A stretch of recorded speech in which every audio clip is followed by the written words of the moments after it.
Priest on priest action coming out right here. Krip's Priest versus Reckful's Priest, and yeah, there's some definite differences in the two. So let's have a look at what the draw brings us. Not ideal really for either. No. Now, I think maybe Reckful might want to hold on to he may want to hold on to Shield Master and the Blade Master and then toss the Argent Commander, but he may feel that something like a 4-drop is something that he doesn't really want to hold on to. He wants something a little bit earlier. When it comes down to Krip, he wants to get rid of that Holy Fire, doesn't want that. The Acidic Swamp Ooze is ultimately just a 3/2 creature because weapons aren't really involved here.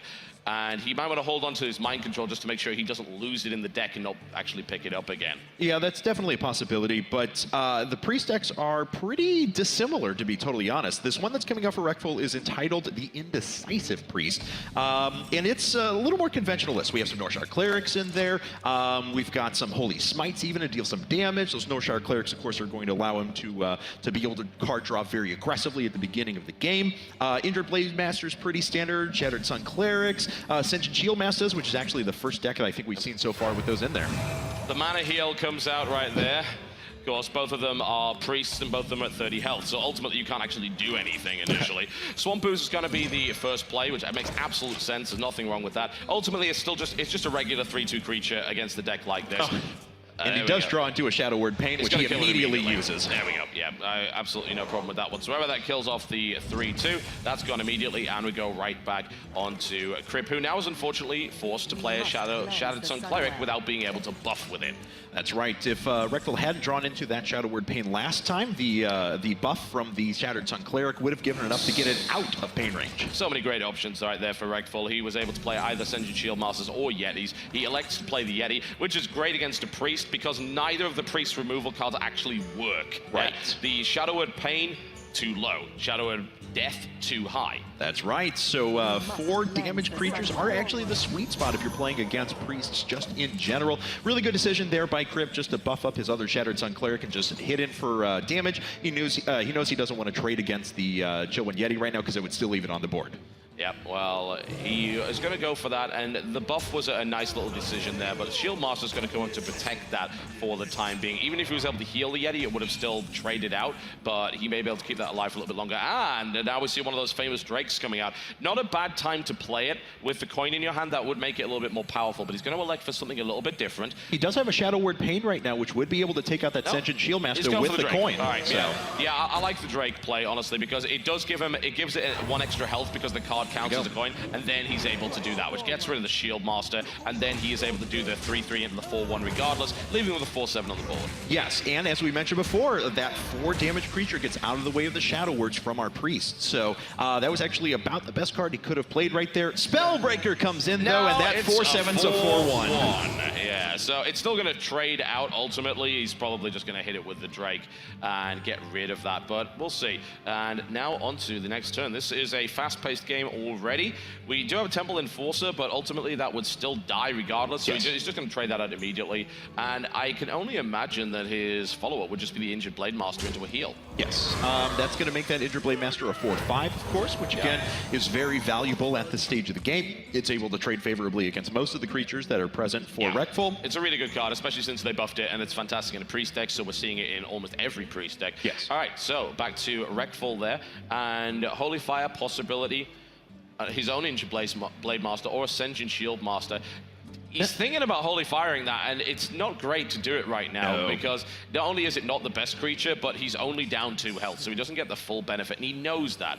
He is going to play his own, and then he's going to follow it up with Ascension Shield Master, which is absolutely fine. If there is a Shadow Word Pain, though, that's what he was worried about, because this is annoying, because it takes out the Shield Master, and then the Blade Masters are going to be able to trade. Holy Fire is going to be used, and then he's going to favorably trade his Blade Master for Reckful's Blade Master, which puts Krip again in the lead on the board here.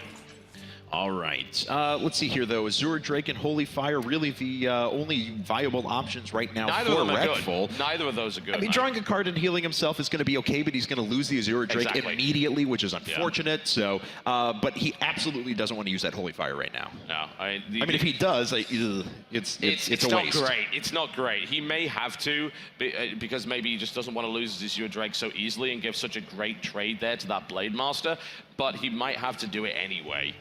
All right. Well, looks like he hasn't quite made up his decision yet. This is actually a possibility too, and just go and take 4 damage next turn. To be totally honest, we saw Artosis make several decisions like this yesterday that turned out very favorable for him. Yeah, I like that. It is probably the best. You don't want to just feed him a 4/4. It's really ultimately not a great idea. Unfortunately, it might mean that Blade Master gets some serious buffing. There's a possibility of Temple Enforcer and Heal to take it up to absurd levels. He could, of course, just go for the Novice Engineer and a Temple Enforcer, or he could just play the Novice Engineer, Heal, and just let it happen. But Defender of Argus comes out as well. That's pretty good. I don't think he wants to use it this turn, but next turn that might be a possibility. Now that's a 4/4, and firm control in favor of Kripp. Venture Mercenary. Yeah, and I think this is the only one in the entire tournament, to be honest. This Venture Mercenary is a 5-mana 7/6, but all of your other minions cost 3 more, so it is very expensive. Shadow Word Death comes out, of course, to take out the Temple Enforcer, and Venture Mercenary is going to drop right on the board afterwards. That's totally fine. That's exactly what he's looking for there. Considering he's sitting on a Holy Fire, he's okay with taking a little bit of damage there. Mind Control is available, though. He may MC the Venture Mercenary. It is possible. Admittedly, the Venture Mercenary looks powerful, but it's got a downside. If you have it, then it is going to buff you up. But of course, he has a Shadow Word Death, so he's just going to eliminate it with that. Not a problem at all. And now continues to do yet more damage and maintain excellent board control. This is getting to be quite the problem now, though, for, unfortunately, for Reckful. He doesn't have a lot of options to be able to extend board presence. If he throws out a 5-mana Azure Drake, he draws a card, of course, but that's immediately going to get killed, probably by the injured Blade Master right after this. So not a lot of great options. Holy Fire's not strong enough to take out the Temple Enforcer 1-for-1. He has Shadow Word Death available to knock out that Temple Enforcer, that's the last one, though. Bear that in mind. And since Kripp really likes to take Ysera and Ragnaros in decks, using that can be risky, but the Mind Control is there to deal with that ultimately, so it's not really that big a deal. We now currently have that 4/7 Blade Master, which is being a nightmare, but he doesn't need to worry too much. He can still heal himself, and he's okay with that. He doesn't want to play the Northshire Cleric because it'll be eliminated pretty quickly. Holy Fire comes out. Ooh, and this is a lot of damage that's starting to get present. We could see, I mean, Defender of Argus plus Argent Commander right now is going to slam in for a ton of damage. He doesn't want to use Holy Fire because he doesn't need to restore health to anything at the moment. So, yeah, I mean, between those two, he's going to do, what, 5, 7, 11 damage this turn. Well, he's elected not to do that, and instead he has used the Defender of Argus on his injured Blade Master, which is buffed very heavily, as you can see, and then the 2/3 Novice Engineer. I ultimately, with the Argent Commander, the surprise is the really important part of it. So playing it too early can be a bit of a risk. Yeah. It's like, okay, great, you've done some damage with it, but you revealed your Argent Commander and made it vulnerable. So you might just want to hold it in your hand for later. And you can see he was thinking about it. Unloading Holy Fire is a possibility right now. Obviously, he's not going to get healed by it, but he feels, you know what? I want to extend my health advantage. I want to make sure I break him down quickly. Holy Smite is not going to add a whole lot here. Not really. He could Mind Control out that 5/8 taunt. Holy Fire doesn't trade favorably with anything, but it does restore him 5 health at the moment, which is certainly valuable. And again, Azure Drake has just kind of been sitting as dead weight for about the past 4 or 5 turns. Yeah, that unfortunately does happen. He could play Azure Drake, which would actually buff the Holy Smite up, which would allow him to kill 1 creature, but it does still leave that 5/8 lying around to do a lot of damage next turn, which is a little bit concerning. All right, he's going to go for the Holy Smite play, and he gets Ysera. We'll see. Does he take 3/3 instead of the taunt? Yeah, there we go. Okay, there's the Northshire Cleric coming out. Now he heals himself. He gets another card from that. That extends his card advantage there. Actually, he doesn't get another card from that because it wasn't a minion, but he is able to extend his card advantage at that point. Yeah, but I mean, right now, let's see, that's 5, 7, 11 damage guaranteed this turn if he puts out the Argent Commander, but again, he's probably just going to hold that back. We could just see another injured Blade Master healing it up and swinging for 7 and kind of passing the turn. That's a possibility. I wonder if Kripp just feels like he's now in the situation where he can just start hammering his opponent down, and he might be. He very well might be. All right, well, Kripp is in a great position now to go 2-0 so far in this best of 5, and that would put Reckful down to his very last deck, which is a, let's see here, it is another Paladin, which is labeled no Tyrion, actually. Yeah, bear in mind Ysera's been taken, but ultimately, without board control, if you have Ysera out and you're kind of low on health, because you have to spend essentially your entire turn's mana to get it, you can just die pretty fast. And it looks like he's going to go for it, and I absolutely don't blame him. And instead of just taking the creature out, he wants to take his opponent all the way down to 2. And I think that was probably the right call there. But the Mind Control is available to grab the Taunt. Fairy Dragon comes out, which is not that helpful. But if he Mind Controls the Taunt, that leaves him with that 5/3.